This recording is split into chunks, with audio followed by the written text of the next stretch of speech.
Before we start the show, I want to take a minute to thank our newest Patreon supporter, Kara Bartow. Honestly, this show exists because of her. I discovered Blink-182 because of her, which led me to pop punk, which started this whole obsession, and here we are today. So thank you, Kara, for changing my life, and thank you for signing up for our Patreon. Let's start the episode.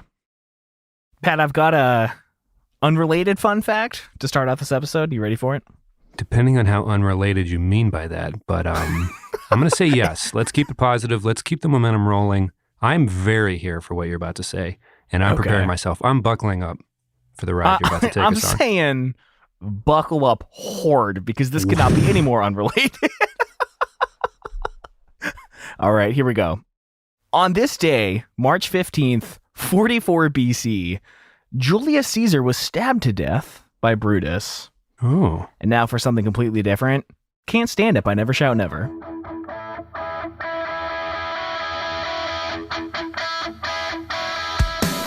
What is going on, everybody? I'm Tom. And I'm Pat. We're best friends, and you're listening to the Reminiscent Podcast.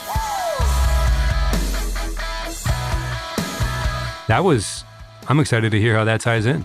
You got me hook, line, and sinker. I listened to the whole intro. Oh. All right. At all. Okay. Date of recording logged. Little quick fun history factoid. At 2 USA, as Jeff Rosenstock might say. I guess I could have saved it for next week's episode, which it would be directly related. Lots of stabbing. We'll come up with something Shakespearean for, we'll have to get KP, the literary agent. She's not a literary agent, but maybe she could be. I don't know. She's a talented lady.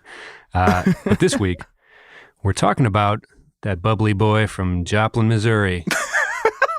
Never Shout Never. No capital letters at all. No spaces, just MySpace vibes. That's all we're talking about here today.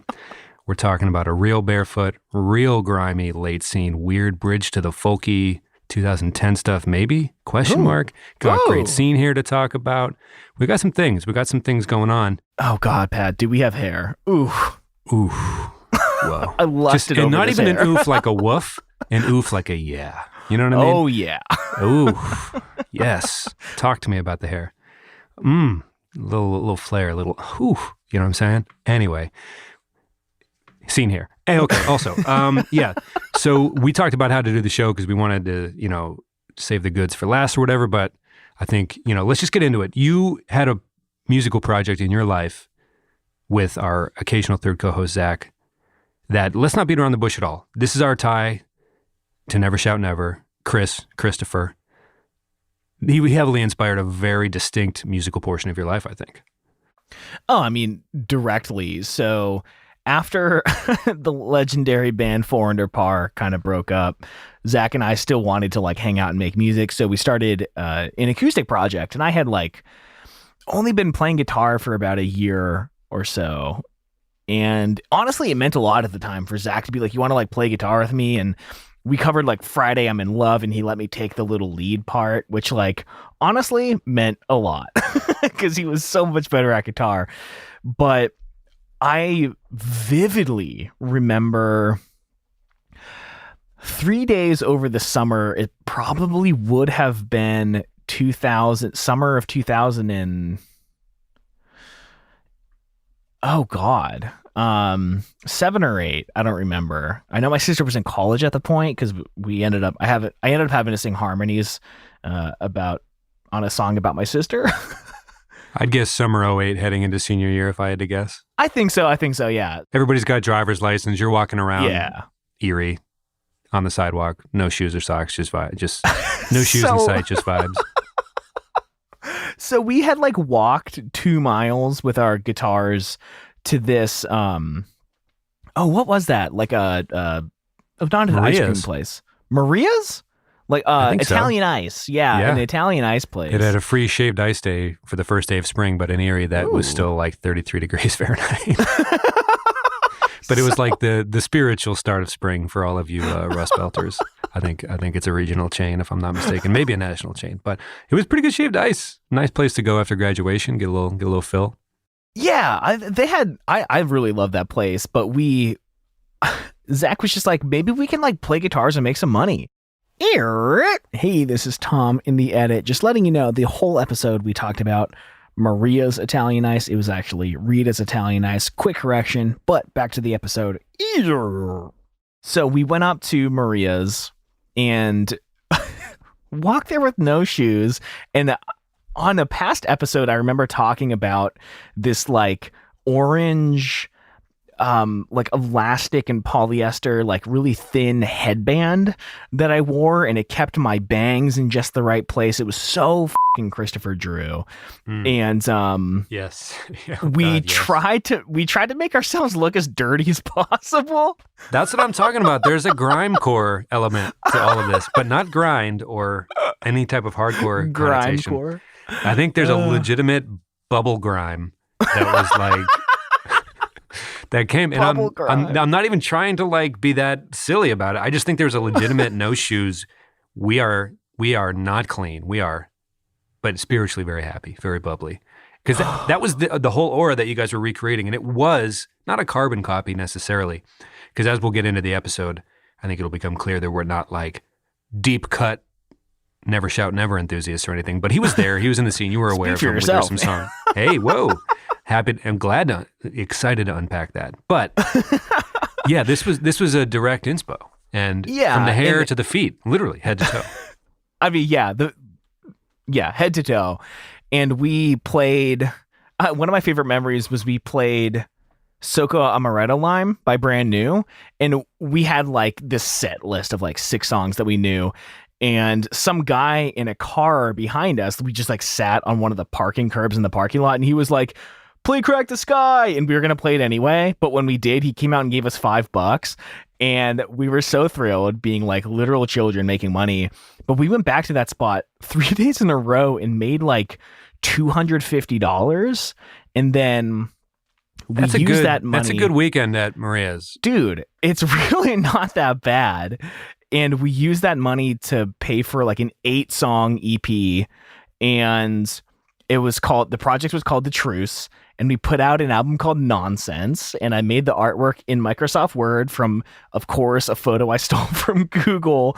And when I was looking for a cable before this show, I was digging through one of my like storage boxes, and I found the CD of that album. Describe the art. Huh? If you don't mind describing the art. It was like almost like an 80s style, like a woodblock carving stencil of like a boy standing at the bottom of a slide and a girl like coming down with her hands in the air or something like that. And it just said like nonsense underneath it. I thought it was tremendous. I was so pissed off because I thought the name The Truce was so good. It's really good. The album name, it's so good. And I thought the art and the name together in like, I would say it's more of a 50s Leave It to Beaver. Oh, sure. Yeah. Scene. No, you're right. Very simplistic. And it was nonsense. It was so good. And you guys were on one. And you wrote this song called Airborne, which is really f***ing good. We made a good 4 Apart song, honestly. Let me say, Zach wrote everything. I had nothing he had, like, to do this with outpouring. Writing. Yeah. And, but yeah, no, you were up there. I saw you guys at, I think it was the Summit maybe, but you had a couple shows, I thought. Yeah. And you guys had, this was like the beginning of you like knowing that you were going to wear very tight shorts for the rest of your life. Oh yeah, dude. Because these were the tightest and the shortest that I've ever seen on you. And I was like, this is I'm overusing this already this week and my quota's already up, but it was a vibe. It was a mood for sure. I was wearing my girlfriend's like size extra small athletic shorts that like I was all kinds of falling out. But I loved them, and I still have a pair of her shorts that I sometimes wear to this day, and it's man, nothing better than super short athletic shorts and an athletic tee from a school that you didn't go to with someone else's last name on the back. There you go. Loved it. I love it so much. But anyway, yeah, we put out this CD, and like when I got a laptop for college, I remember getting this certain type of HP because it could like laser print an image onto a blank CD, and like I tried to make it super fun by like having a different little icon on everyone's CD so that everyone was unique. Man, just really loving life back then, and so much of it was inspired by Never Shout Never. There was a surge in the scene as well, I feel like. I don't know if I should say the full name, Brooke Surgener. There was a couple singer-songwriters that Yeah. And Josh. that had a very similar, sure. Yeah, Seymour, right? Yeah. And dude, by the way, Brooke is still putting out incredible YouTube videos that are getting like hundreds of thousands of views. Like, nice. She's still killing it. We'll put some links in the show notes. There was a roadmap to like, and what's interesting in this music video we're about to talk about today, which is Can't Stand It, the music video, he has a little bit of a, not wannabe, but kind of a like a Bob Dylan-y homage with the sunglasses and the hair, hopping into the cab with the girl. We'll get to it. But bringing back the guy or gal with guitar solo act thing for the scene, like through the like emo car wash that you'd have to go through to be like accepted at the local, you know what I mean? Just like that singer-songwriter thing, but for the time and place, the era. And it was kind of interesting to see all the like, not direct copy, but you know what I mean? The replica acts, the like people who want to get famous too, like there was the breakdowns spread like wildfire. Yeah. But there was like a minute where a lot of people took their socks and shoes off and just started singing bubble grime to, VFWs across, however many, zip codes. But it was interesting how hard it hit. Cause like we were like, oh yeah, I guess we should do a Never Shout Never episode. And now that I'm thinking about it, you bringing up the stories of you and Zach, it's like, no, man, that was big. It was huge. It was like, it wasn't just a fleeting, it might've been more impactful than the neon shirt, Great Escape type stuff, which was like a couple semesters in high school. But like, I don't know, that little guitar thing, little grimy, very, not just like scene hair. Cause like, I tweeted this the other day and Haley won in a landslide, but it was Haley, Williams, Riot Era, Alex Gaskarth in the Dear Maria Count Me in music video, Never Shout Never or Other. Never Shout did okay. I think they placed second next to Haley, which, tweet at us if you'd like to chime in. But I'm not sure that's inaccurate. Haley wins. I'm cool with that. But Never Shout, it was almost like scene hair, but like very much intentionally dumber looking, but it was amazing. You know what I'm saying? Like, it made much less sense than your average scene hair with the swoops and the bangs. There was no conceivable start or stop to any bang whatsoever, but it was amazing. And nobody could replicate exactly like how he was doing it almost. You know what I mean? Like, because there were types of scene hair, but then there was also the hair you were born with. So like, there was like a limit to what you could recreate almost. I found that limit immediately. You had this, you had the straight, you had the swoop. I was a fan, but his had a little character to it. I guess I'll say, but I don't know if you had any quick thoughts about how impactful he was for how little he gets talked about now. I guess is what I'm trying to say. Fairly or unfairly, none of these people get talked about a ton, I guess, on our show and a bunch of other great shows that talk about similar, time and place type stuff. But I don't know. I guess I'm saying put some respect on the name just for a minute, because there was a definite moment in the scene where this guy was as influential as possible. There was like a 1-to-1 correlation between how much I listened to Never Shout Never and how far back the part of my bang started on the side of my head. Like it just got further and further back. And like also there was like this like cute boy photo pose where like it's a fisheye lens and you have your legs straight together, hands in the pockets, and you're like leaning towards the camera with this like weird sideways smirk on the face. Put your senior photos in the heckin' show notes, dude. I absolutely will. I would love to just like put one. A little peace sign with the elbow in. I'll put one like side by side with one of his because it was like a direct ripoff. Like it was so prevalent everywhere. And yeah, there was like this very short period of time where my friend Fallon was doing like my senior year photos, and it was just my hair was so straight. The bangs came from like behind my right ear. It was nuts. And the photographer, the nice young lady you're referencing, had the same hair. Oh my God, so dude, her hair was I think about it to this day. It was perfect. It was the coolest scene hair ever. It was interesting going to shows with people, and some people would have great scene hair, and you'd be like, oh, they must be in a band because that's a work of art, more or less, whether it was a guy or a gal or whatever, whoever.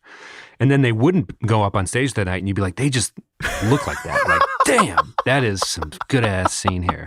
And I'm not being very articulate or very not using my words very well, but yeah, that good hair, everybody. Way to go.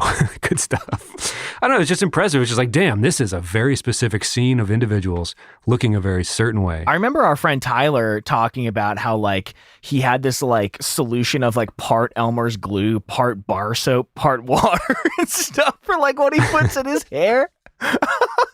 It's just nuts, dude. Interesting. Nuts. Interesting. Anything but Gorilla Glue. I think we all learned that this year. Let's Topical. Nice. Bringing it back to the I like it. Current events, bringing it back.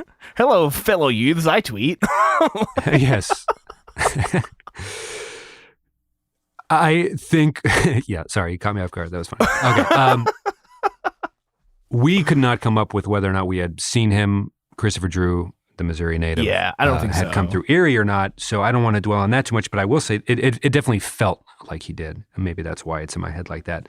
I want to touch on this before we get into this particular music video. Was he universally loved or hated? Because part of me assumed there was like a pushback. Pat, hold on. I did see him.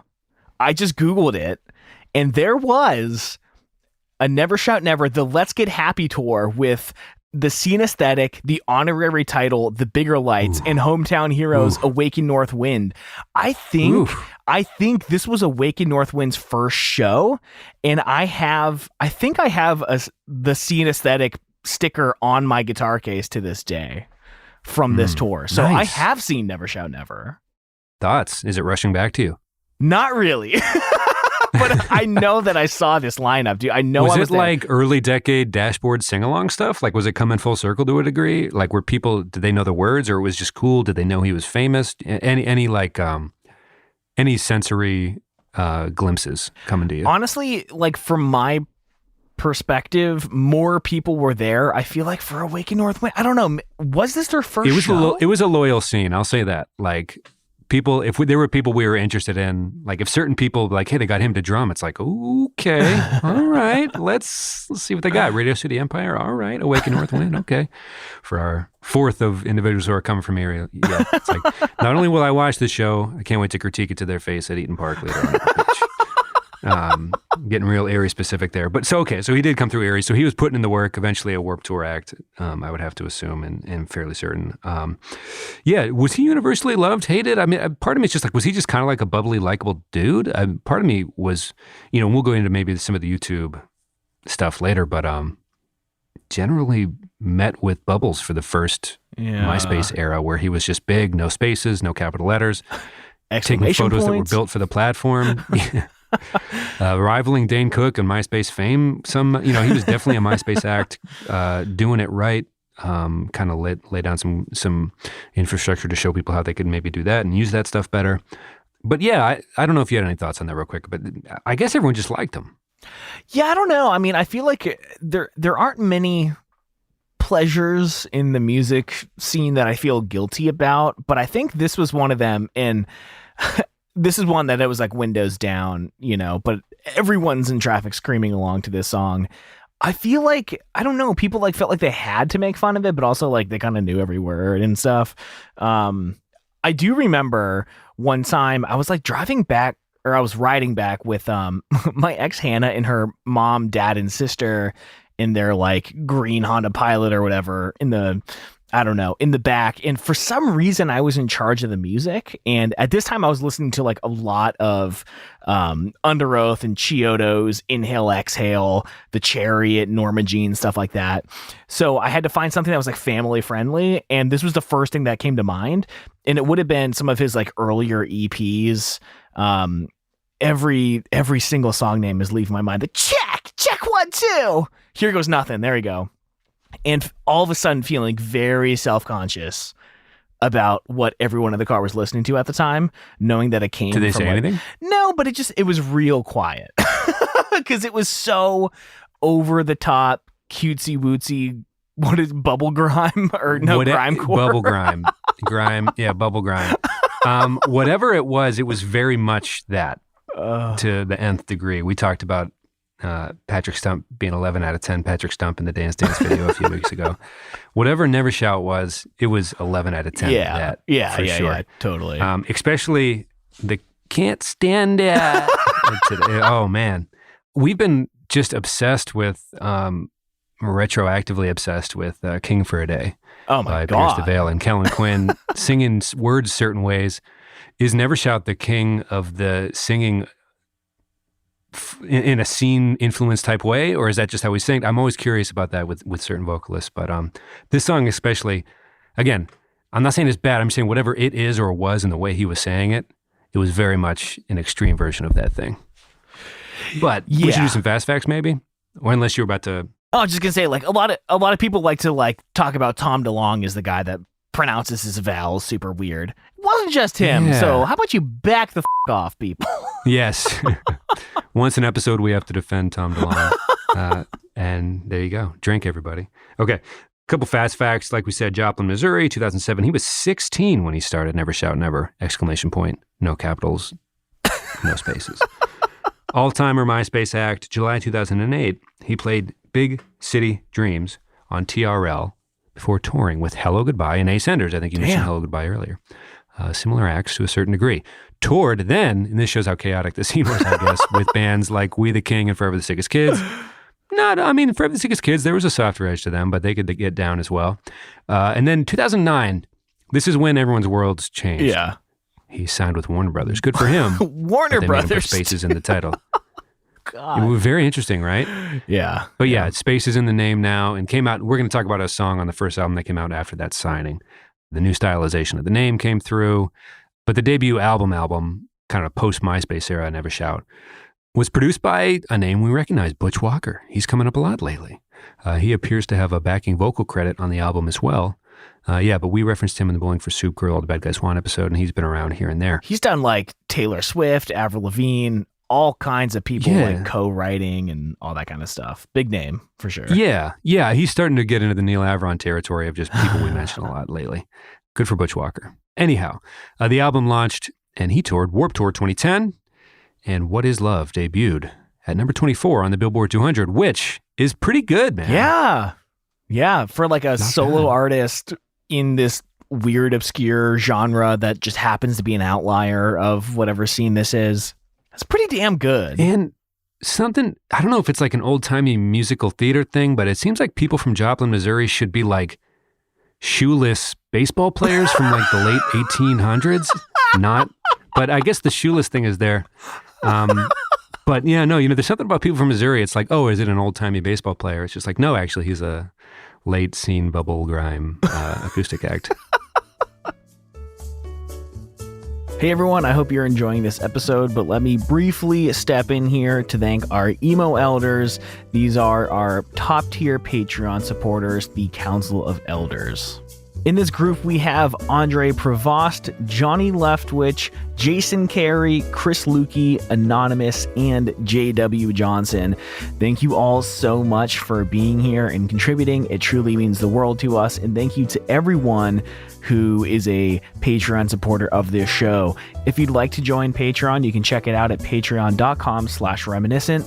We're going to be putting a song for download up there this week. We've got behind the scenes photos. We've got bonus mini episodes every week that come out. We do monthly video AMAs and lots of hints about upcoming projects that you all can be a part of. Again, you can check it out at patreon.com/reminiscent. But either way, we're just super happy that you are here, and we love doing this show for you every single week. So let's get back to the episode. Anyway, okay, so let's get to the video. Can't Stand It is the song we chose. There's some things to talk about. There's some ways he's singing. We might just keep talking about the hair. I don't know, but we're here now, and I'm having a lot of fun because it's hard to feel unhappy. Yeah. When Never Shout Never is top of mind. I wouldn't say this is the largest. I don't think Warner Brothers signed him and was like, let's give him a ton of money for these videos on this album. So we're seeing a lot of green screen, a lot of this and that. It's a little silly, and I think you'll find that this isn't the most, definitely no fart punk tropes to be found. I mean, this is just a pretty straightforward, cutesy, but kind of his first, I guess you would say high budget based on like the clarity of the cameras used, but definitely like sets and scenes. It's definitely not too wild, but he runs into a car with a woman. He's got sunglasses, plugs, ascot, which is a power play in my opinion. Thoughts on the plugs with the ascot? I thought his whole image was super interesting because like looking back, there's almost like he looks like an airbrushed Ollie Sykes or something. But like YouTubers pointed out the more tats over the years. Like Yeah. obviously he wasn't head to toe tatted up at the age of 16 when he started this project, but seems to be like kind of a running side story is his transformation visually. Well, there's a couple things there, yeah, because like for the type of music he's playing, I mean, he's got a soft little baby face, but he's like covered in tattoos, and it's like there's a part of me that thinks he looks like a rhythm guitarist for like a kind of shitty metalcore band, and then like from deep in my subconscious, I didn't learn this until I was in college with my buddy Ryan being like, hey, did you know that Christopher Drew of Never Shout Never also sings in like a shitty metalcore band called Eat Me While I'm Hot, which again, I don't think there were any capitals, there were no spaces, and it's like he is just a hardcore kid that like branched off to do this like, or I guess I don't know which came first, maybe the solo act came first, I'm not really sure, but yeah, like a weird juxtaposition. Well, he was doing the solo act at least since he was 16. So I think there's definitely a part of his part of him for a while. But we talked about it a little bit on the This Ain't a Scene Fall Out Boy episode. But like for that to have worked, I mean, we were playing music at 16. If that would have worked, our lives would obviously be different. So I think like, yeah, to watch the transition in real time and have it just work and for him just to become famous based on whatever decisions were made, this and that. But you know, ukulele, this and that, just winning rooms over with just him, not really needing like that's a, you know, it's interesting. People have opinions about Ed Sheeran, strong ones. I don't know if they're as strong as people's Imagine Dragons opinions and things like that, but like, I don't think you would come to this show for like, we hate Nickelbacky type Imagine Dragons suck takes. So that's not really what this is. What I'm saying is, if nothing else, Ed Sheeran sold out Madison Square Garden with just that tiny weird guitar and his body. Which I think there's something to be said for like a 16-year-old from Missouri, just like kind of working his way across the Midwest with his bubble grime randomness, just kind of uking it up and just, I think it might be, I don't want to turn everything into a Chris Carabas thing, but that dude got booed relentlessly and he was a freaking genius, you know? So the roads had been paved, I guess, more or less is what I'm trying to get at. But like, still to his credit though, like he went through and crowds seemed to enjoy it. I mean, he ended up being very, very fucking famous. To get signed by that big of a label is not nothing, I guess. But it seemed to take a little, I guess I'm jumping ahead a little bit, but well, we can get into it at some point because we're doing the episode. So we might as well just talk about it. You know, not that tats equal anything. Obviously, this isn't the show where we would, you know, make accusations like that. But some of the YouTube stuff, some of the interviews, there was like some maybe like druggy Warped Tour years, kind of a hippie thing, kind of a post MySpace, big label, big tour, druggy era that he since got out of that. But like, similar to child actors, I imagine it's not tough for your high school acoustic project to make you very famous. Yeah, I don't know. Any thoughts? Yeah, I mean, I haven't kept up with what the hell he's been doing since then, so I haven't heard any of that. But well, there was like this beefy, not like beefy human, beefy interview where like he admitted later he went back and on this like I guess pop punk emo YouTube channel and did a second interview where he kind of apologized and they squashed the beef or whatever. But the first one was definitely a little out there, and the guy would look, you know, was just like this straight-laced interviewer who, you know, I didn't think it was that. I don't know. Anyway, the second video, they were like, yeah, man, you know, I was young and definitely things were influencing my tour at the time and this and that. And, you know, they had a nice conversation on the second video. But yes, I guess if you just like leave your parents and go on tour and just be famous throughout your 18 to 22 years. Yeah, that's wild. I don't know, man. I'm just trying to like get into the psyche of what that must be like, especially if it's working and you're not just like barely getting by and playing the parking lot of Warped Tour, but like you're kind of the dude for like a minute at least. You know, he was kind of the it guy in the scene for a minute.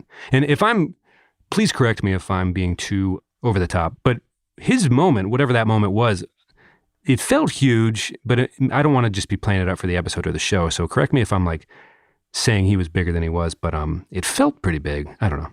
I mean, Warner Brothers is a bigger label than like any other band we've talked about, right? That's true. Okay, yes. I think that's the validation I need. But like, okay, so it was big. Anyway, he jumps into this car in the music video. Very roundabout way of saying he's kind of feeling himself maybe at this point in his career. Right. Sunglasses, plugs, ascot. kind of a Bob Dylan-y back of the car, 60, you know, like I'm a cool guy with my girl type of situation, but he is a cool guy. So can you blame someone for trying to look cool and good in a music video? No, that's kind of the point. So that's really not what I'm saying at all. Anyway, he gets into the chorus and you immediately, even if you have no idea who the Never Shout Never was, you know exactly who the Never Shout Never was. Yeah. When he goes, super fucking cute. Cute. And I can't stand that. And that's the chorus. And that is not me trying to be over the top. That is how it hits my ears with the giggle. Yeah. And we talk about Taylor Swift a lot on the show because we're fans, but you know, her like stay, stay, stay off of the Red album. It's so fun. That thing. This is like that, but it's built into the chorus of the song itself. Yeah. Can we talk about just the way he says stand it? Just for a minute. Not to poke fun, just to be like, it's pretty clear who he is when you hear even one song. I wrote STONDAET, Stondet, which is like... Okay, trying to get some phonics going here. Okay, yeah, I mean, at @_reminiscent FM on Twitter, take your best guess as to how to spell that like it's said in the song. But yeah, we're seeing a few different scenes. He has a little newsy hat, you know, definitely kind of retro-y, definitely hipstery, on the street waiting for the girl. Thoughts on this couple of wardrobes early on here in the video? Yeah, like when I saw him in like the newsy hat on the street, I just wrote a note, America's cutest chimney sweep. Like, it looks super... Okay, so there's also like a stylization of the music video that I think is putting my like brain into this era. So I think the whole era of what the music video takes place in is like a little confused, especially as we get to the end. But it's styled almost like an old black and white film where there's like intense hair lighting, which is like a super bright, like not diffused light coming from like above and behind you a little bit. And all the backgrounds are like, you know, you mentioned green screen. To me, it gives me the impression of like the old, like, painting on plywood that would be in the old videos because the resolution was such shit you couldn't tell that it wasn't real. So it's like they're in focus and all the background's a little washed out. It's like very flat background, nothing in the sky, just kind of a wash of texture. And I don't know if that was a budget thing. I think that might have been like a conscious choice. I don't know. Interesting. Definitely had a look and feel. It just reminds me of like an old talkie, as they would have called it. You know, it's like the guy and the girl, and they're like at the train station, and it's set in this era, but it was shot in like 1080p. So there's like kind of interesting. Maybe we end up in like the 60s or something. It's all kind of like over the place. That gives some legs to my Bob Dylan theory a little bit. Yeah. How about this? There was a whole cardboard sign, Sharpie on cardboard sign thing to his whole game. Yeah. So I'll ask you this, and I'm only going to ask it once. All right? I'm ready. It doesn't have to be that intense, actually. It's a pretty easy softball question. But no, who is in your mind first when you think of the cardboard sign? Is it Soupy from the Wonder Years, Dan Campbell, or Never Shout Never, who was, years prior to Soupy's whole situation, very much scribbling things on cardboard? Well, the artwork of the Upsides was not Soupy on the cover. It was one of their friends. And I loved it because when I worked at PacSun as a shitty little 17-year-old that never wanted to fold anything, just wanted to talk to this redhead Julie, I bought this flannel that I really loved. And then 3 years later, it would turn out to be on the cover of like one of the top selling albums of all time between our friends. And, but you know, we held the cardboard sign, and there was a version of that with the band and with Soupy holding the sign that said, I'm not sad anymore. And it was the wallpaper on my Motorola Razr for like a very long time. And I know I still have that little, like, I don't know, 36 by 36 pixel photo on that infamous old spinning disc hard drive there. So I would probably correlate it more with Soupy, but it makes more sense when Christopher Drew is trying to give off this, like, you know, kind of grimy, cute busker guy. Like they would have something written on cardboard. So I feel like it probably makes more sense for him. But I think of the Wonder Years for sure. Yeah, it almost the scrappy barefoot dirt like Hobbit feet core or something. I'm trying to put like a a name. I know I'm trying to be silly, but with the cardboard sign and everything, it was almost like busking was the act or was the, I don't want to like, okay, this is going to be the worst, but like in The Prestige, the movie where like the guy has this crazy trick where he produces a fishbowl out of nowhere and he walks on stage and off in his life with a robe on and he just like waddles, but he just is fine. He just does it so people think he walks with a crutch, but really during the act, he's able to hold a fishbowl in his knees because of it or whatever. And he like lives the act. I'm curious if like, oh my God, Christopher Drew developed like a larger busking persona when he was first starting out, grinding and all that stuff, and had to like use little things like that at the merch table. And hey, you can keep selling whatever the cardboard sign was. Then I'm just like making this stuff, trying to connect dots here a little bit, but like, well, he's got that Warner Brother money, man. He's not busking anymore, but but that's what I'm saying. But like, kind of like, was he? I'm trying to meet like the artistry a little bit, or just trying to like, how many of those instances could he have been wearing sneakers? How many of instances could he have bought like some signs or whatever? Because maybe there was a little bit of money coming in when he first started touring. I don't know. But like, how much of that was built into the look, I guess? Was he trying to go for like a busker with like maybe a clever cardboard sign next to the tin can with like the rubles in it or whatever? You know what I'm saying? Like, I don't know. Shut me down. I'll shut myself down. Actually, I'll just let you take it from here. But I think I don't know. Like how much of that was just built into the look? Sure. Like yeah, I am all of it. Busker boy from Missouri. I'm sure it held its place in his act longer than it needed to. I'll say that because he had fingerless gloves in the video. That's the next question I have in the doc. Were fingerless gloves as important as brimmed winter hats or no? Because when I saw the fingerless gloves, I was like, oh yeah, there was like a big fingerless glove thing for us. I don't know. The busker core, the busker. Dude, this neo-busker, I don't know. This episode is bringing up like so many memories that probably would not have come up had it not been for Never Shout Never. Here's why it's in my head. This was the era of the scene that we had our driver's license. So it was like the 2 years where we were most free and most actually in the scene and not needing rides. Right. So I'm like, all of this is very top of mind, at least from an aesthetic standpoint. And I'm just curious, Christopher Drew has not been in my mind.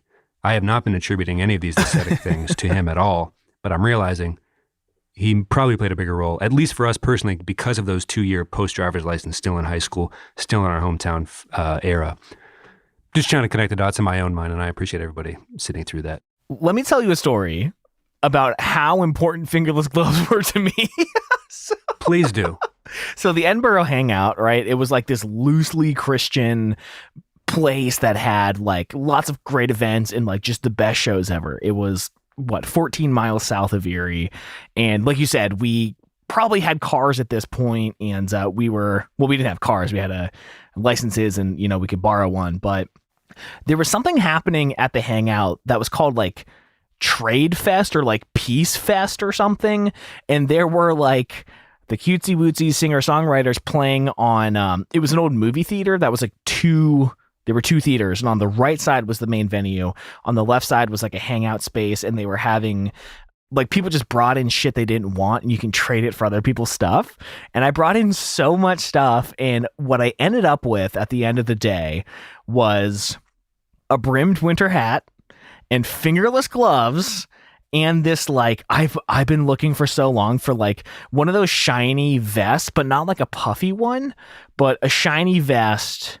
And I got all three of those from Brian Morganti, who was the singer and lead guitarist of Awaken North Wind that played with Never Shout Never. He also did a solo acoustic act that was like more As Cities Burn that kind of turned into Never Shout Never. But when he did the solo acoustic thing, I wanted to do what everyone did. But I got all of these things, the brimmed winter hat. It was like a really light beige, really cool fingerless gloves, or it just had like the little front part that kind of like buttoned back, but I always wore it fingerless, and this vest. And there is a page on our website, I can link it in the show notes, of our old band's photo shoot at my dad's house in the dead of winter, which was done by Fallon Hall. If we're going to tie all of these people in together in one neat little bow, I am wearing all three of these items in the photo shoot because I got them from Brian, who was like the coolest dude in the scene. And now I'm wearing his clothes. Zach was wearing his pants that he got at the Trade Fest. And man, I was wearing a Weezer t-shirt. I so badly miss like just feeling so spiritually connected to a $3 t-shirt, you know? Oh, man, to be 17 again. Yeah, God. for sure. Oh, man. One of my broken bones is forever encapsulated in that photo shoot. That's right. Your arm was broken. We have, such an awesome photo shoot that I really enjoyed. It'll be in the show notes if it's for sure. If it's ever in question how inconsequential my bass playing was to the band, I was allowed to be in the photo shoot when one of my hands was literally immobilized. So. Okay. Second chorus, he's walking on the railroad tracks, bus goes by, the girl's, she's in heels, super duper cute. Here's one. Did you hear super duper cute or super effing cute? Well, it changes. It changed. Okay, I thought I was going crazy because I was like, super duper cute. Yes. Okay, because I was like, okay, it's on brand to go super duper, but if he's swearing, that's a little rough. Right. Starting to get some ink on the skin. I don't like the direction you're headed there, Chris. No, just kidding. So let me ask you, and maybe I'll ask the listeners, we should put a poll on Twitter. If your crush were to give you a compliment, would you rather be super duper cute or super fucking cute? I think I'd rather be super fucking cute. But I don't know. Only in this, I think just in the shitposting Twitter world we all live in, the hellscape of the pandemic, where it's like so frequent and adds a little bit of like, I'd rather that be the case, but I could see how someone in any other decade might be like, well, that's a little intense for just a compliment. But it's like, I guess we're all, I would say the fear of death has dwindled since maybe previous. No, anyway. Yeah, I think you're right, but only because language has changed, not because the swearing makes it cooler. You know what I'm trying to say? Anyway. Well, I feel like super duper is like, oh, look at this cute little guy, like rub his head, blah, blah, blah. Like, no, man, I'm not cute. I'm a fucking tough guy, man. I don't know. I'm like cute, but I'm like, at you. Anyways. So we have, they're on a boat now. Yeah, there's a boat thing. They duck the mast. I think we're in. Let's just zip through this because there's no scenes to describe. He's with the girl in various spots. Yeah. They're back in the car. His hand tat game at this point, pretty strong. I just want to point that out. Again, he's tatted up. He's famous now. He's got the Warner Brother money. He's getting some money. They're squeezing, holding hands. Turns out they're at.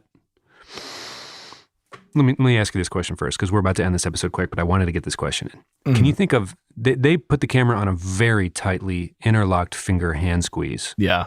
Can you remember your first high school or pre-high school, post-high school, whatever, tight, interlocked finger handhold hand squeeze with a partner? I have so many uncomfortable stories about holding hands with people, mostly just because I felt uncomfortable at the time.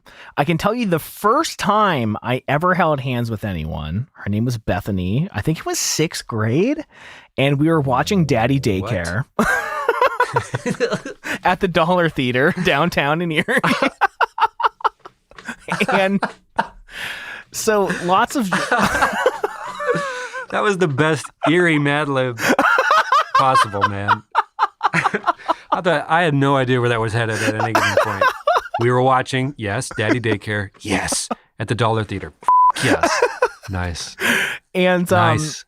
So I remember my friend Steve was there, and I told him I'm going to try to hold her hand, and he was like, kept looking over to see if I was doing it, which made me feel like really nervous and uncomfortable. And then at one point he just like, so the girl is to my left and he's to the left of her. So he's like 2 seats away. He reaches over and he punches me so hard in the balls in the middle of the movie. And I think it was him being like, man up and hold her hand. But anyway, I ended up holding her hand. And it was just, we were just like playing with each other's fingers. Like I didn't really know how to hold a hand. And I remember like afterwards, like coming to school, I I don't know if she's going the show, but like just like being such a dumb little kid, being like telling on my friends like on the on the playground in the circle. I'm like, dude, I held her hand. We were like moving our fingers around. It's like we were having sex with our hands. I can't believe you got punched in the crotch during daddy daycare at the Dollar Theater. Questionable wingman move. I'd have to stop the story there and say, wait a minute, hold up, doctor. Hello. So super cool friend move to be like, hey, why don't you hope maybe this hard punch to the crotch will encourage you to do something you don't seem to be very comfortable with. Like it was the kind that like made your stomach hurt for like the rest of the day. Not good. It hurt. Detrimental to your health. Yeah. Well, man. Steve, Tom's about to be a dad, so when we were at the high school reunion that I didn't go to, I ran into him at the baseball game. He was sitting right behind us. Interesting. Yeah. That was that guy. Yeah. Okay. I was like, who's that guy? Yeah. You should have just been like, oh, he hit me in the balls really hard once. No, he was an awesome friend. I actually really love that dude. Anyway, so like, I don't know, like I was always so nervous to hold people's hands, and all of a sudden all these memories started flooding back of ex-girlfriends, like the first time we held hands or, whatever. I don't know, maybe that's some post-show stuff since we never planned what the we're going to talk about for the post show, but yeah, maybe we're running a little long, so let's save that for the post show maybe. Because I want to hear yours too. I have one during we'll save it. Okay, let's finish this up. He goes to his own show. That's where they were going in the car. And we find out that the car was trying to get through like a crowd of women. He's popping off. It's kind of like autobiographical.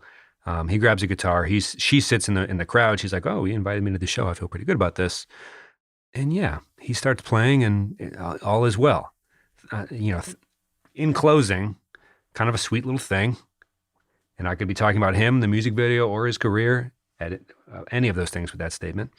Just in the end of the notes, thoughts on the bare feet, thoughts on the whole vibe, thoughts on the whole act, the busker look, feel, because there's music videos off this record that are almost like cardboard sign centric. He had a lot of different little, almost like, not carnival era, but like, I don't know, just kind of like old school on the side of the, like, definitely a busker aesthetic, but I'm not saying that as a knock. It was just kind of an interesting act for the year it happened, I guess is what I'm trying to say. Yeah, I mean, I don't know if like the whole theme of the video relates to like, he was known for being this like super attractive, like gorgeous guy. And the whole video is like, yeah, I have a lot of like screaming fans who are like throwing themselves at the car, but like, I don't want that. I want like, just like the one person or whatever. And maybe that was just an act to just get more of the screaming fans. I don't know. But thoughts on the music itself before we go. Like, do any of the songs of his, since I'm not sure when we'll get back to him, let's just ask this now. Do any of those like live in your mind and make any playlist nowadays for you? Was the music itself lasting for you, or tweet at us if you want to answer that as well? There's a couple lines, like not choruses, but just like a couple things, like mostly from Here Goes Nothing probably, but there's this one part where he's just like, then I know nothing. It's just like this screaming part. Like there's a couple things from Never Shout Never that definitely live in my brain to this day. But mostly the older stuff that had like a more of like an electronic feel, or the stuff from like that EP or whatever that's called, like Me and My Uke or something. He's definitely still there. Yeah, I'm wondering if like, again, we never try to be too mean on the show. That's not really like our bag, but it's almost like an O-Town thing for me, where it's like I'm very aware of what that was culturally, but musically, I'm very much less aware of what that was. And that might just be a me thing, and I want to say that loud and clearly, but it's kind of like, oh man, that was so important. It's like, oh yeah, what's your favorite song? It's like, I don't know if I have one, and that's on me. Right. But he was definitely huge. But I just wondered if musically, anyway, how that matched up. If you have thoughts, feel free to tweet at us. I guess we've made it all the way to the songs of the week portion of the show. I mean, I would love to talk about Never Shout Never more, because there were a lot of honestly very good songs. I don't think that he was like a one and done kind of artist. I do think that he had. Oh no. there was a lot to him and a lot to the act. Here was There was the nothing as building like, up. There was the signing. There was a whole arc. Yeah, there was no one and done. He was just around and influencing everything. But I still do think that like he holds some cultural weight. It wasn't just like, oh, he was this weird anomaly. He wrote really good music that I still hold very fondly. I would love to talk about more. There's like so many memories going back to like this era of just the guy trying to be cute with a guitar.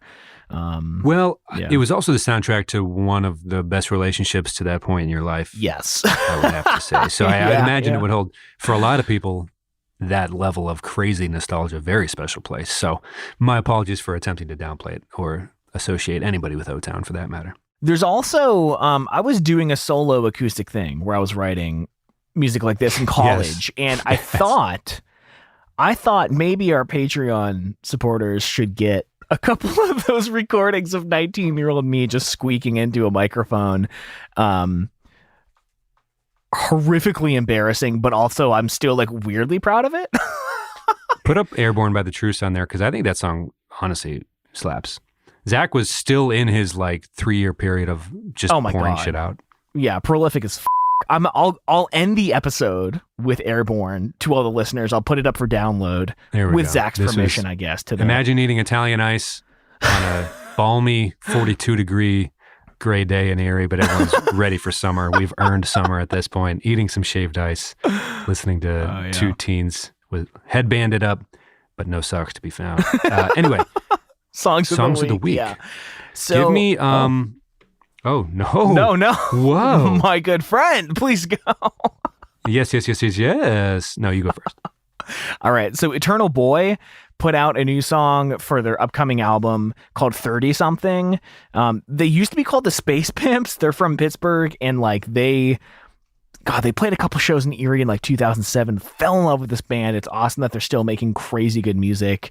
And yeah, the song 30 something, I'm turning 30 in like a couple weeks. I'm having a kid like within a couple days of my 30th birthday. And this music video like just shook me to the core. I cried like not even a little after it.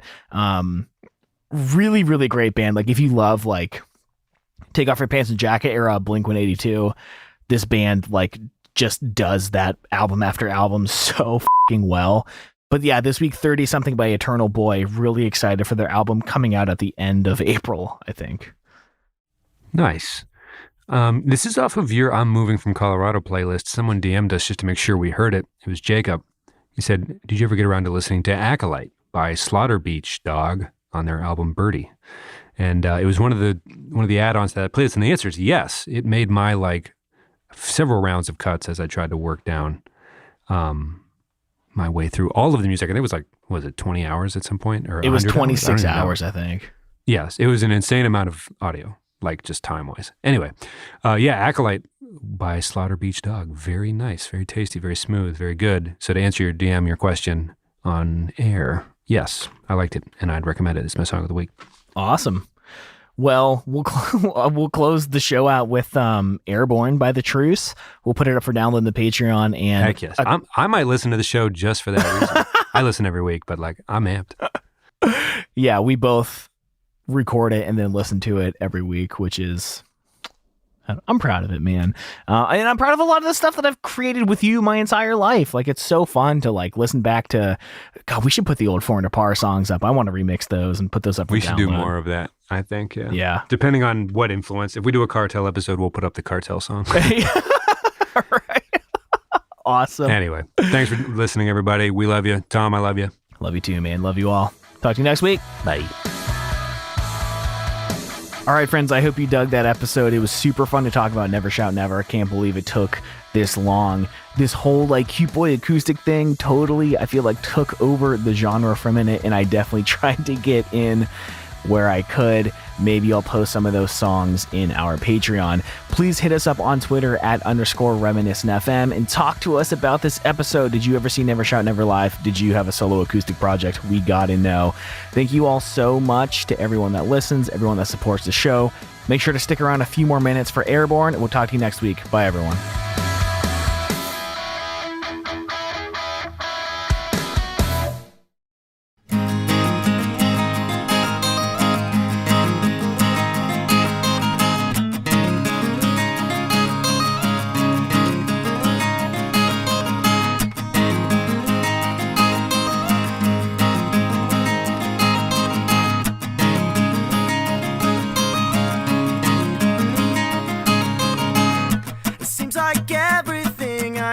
just turns out wrong. When I start to sing, she doesn't sing along. It's like I'm failing at the one thing I can do. When I sing this song, you know it's all for you. Cut my hair off, poke my eyes out, never come around. Tie my shoelaces together so I fall straight to the ground. Break my fingers, smash my guitar, you're into something new. But that won't stop me, no, never stop me from saying I love you. Bend me, break me, it won't shake me, I'm stubborn as a mule. I know what you're thinking, I know your heart's aching, don't treat me like a fool. Call the doctor, my heart is stopping, I need adrenaline. But don't get too close, baby, cause you might just stop it again.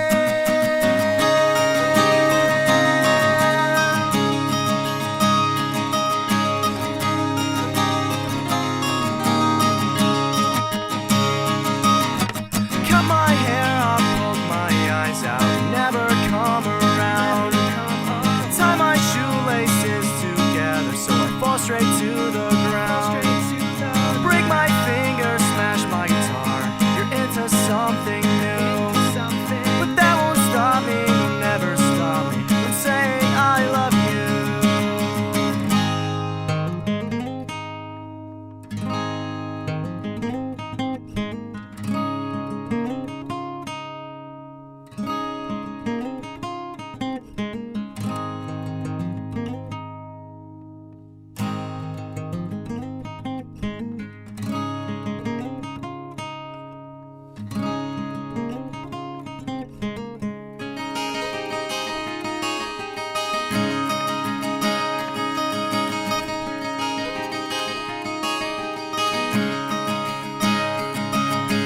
Cut my hair off, poke my eyes out, never come around. Tie my shoelaces together so I fall straight to the ground. Break my fingers, smash my guitar, you're into something new. But that won't stop me, no, never stop me from saying I love you. Cut my hair off, poke my eyes out,